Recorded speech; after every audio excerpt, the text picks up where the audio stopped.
To any young person, a single pimple or blemish is enough to throw them into a state of frustration and distress.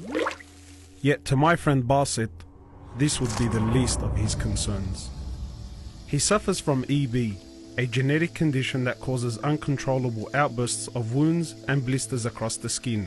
His skin in turn struggles to repair itself, and he is thus left covered in open wounds across his body. Another name for my condition is actually butterfly baby, because the wounds are everywhere and you're just wrapping the bandage and it's like a cocoon. Butterfly boy, a story of patience. What's it like living with this skin condition? It's hard because I have to I'm immobile for the most part. So my day entails me being on my bed for the most part. I can't really walk. You just look at the way people walk and run and you can't help but think, I wish I could do that. Like, how does that feel? As difficult as this was all to hear, the treatment process Basit goes through is another tribulation in and of itself. For hours on end, he sits like this, cutting, wrapping, bandaging, and applying ointment just to maintain the status of his condition. Basit, do you do this every day? Every day. If I don't do it every day, it passes and oozes and smells and stuff, so I've got to do it every day. On a bath day, it takes 6 hours. On a normal everyday thing, it takes like 4 hours.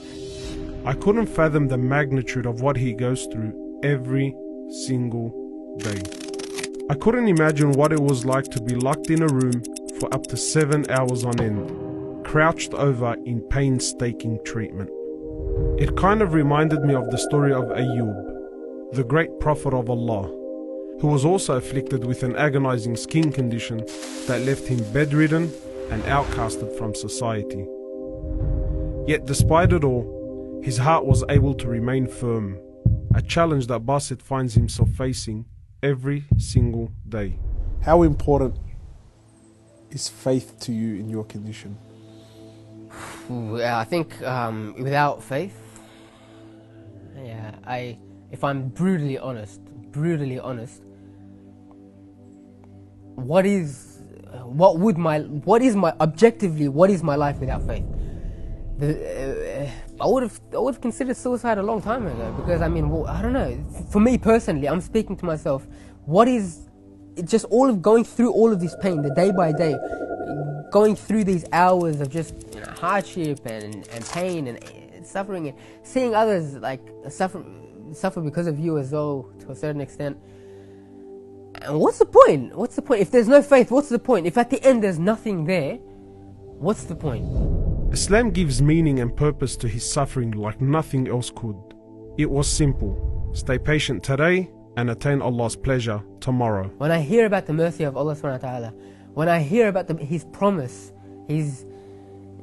the thought of being able to be with Him, persevering and struggling to be with Him, like faith, it's something that's so easy for me to reconcile with as well. It's like, this is not our utopia.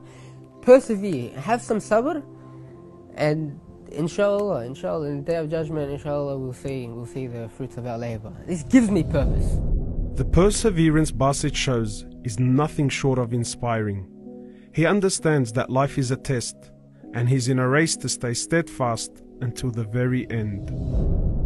2 years ago, Basit's older brother Milad preceded him in this race and sadly passed away. Like Basit, Milad also suffered from EB, but in his case, it was much worse. And how was that like to lose your brother? It's really hard in that sense when you lose a part of you. Not having him around, that support, I learned so much from him.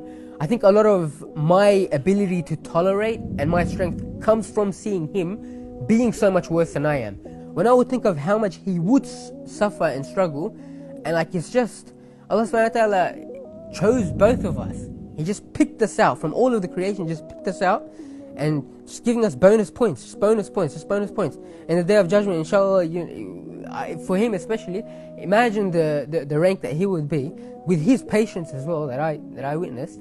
So when I go to his grave and I see that, it's just, I think to myself, instead of me weeping for him being gone, like he's weeping for us still chained into this struggle. Throughout his tribulation, Basit has managed to stay firm, not only staying patient spiritually, but also in his daily affairs.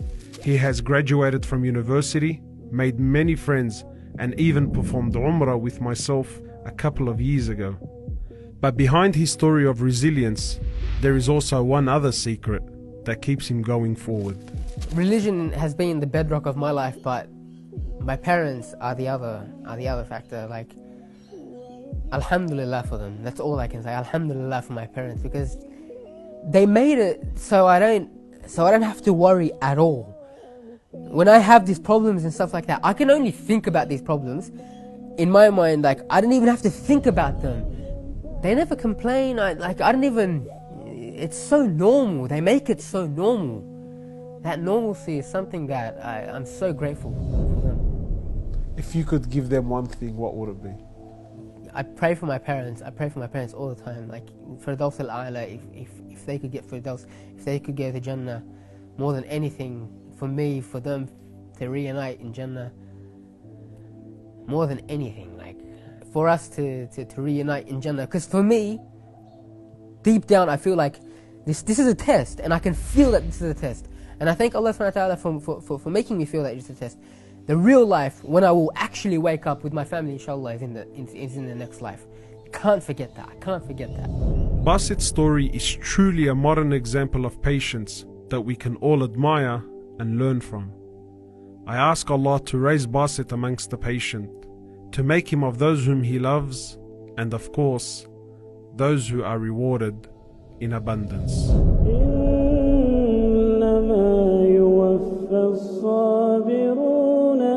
أجرهم بغير حساب.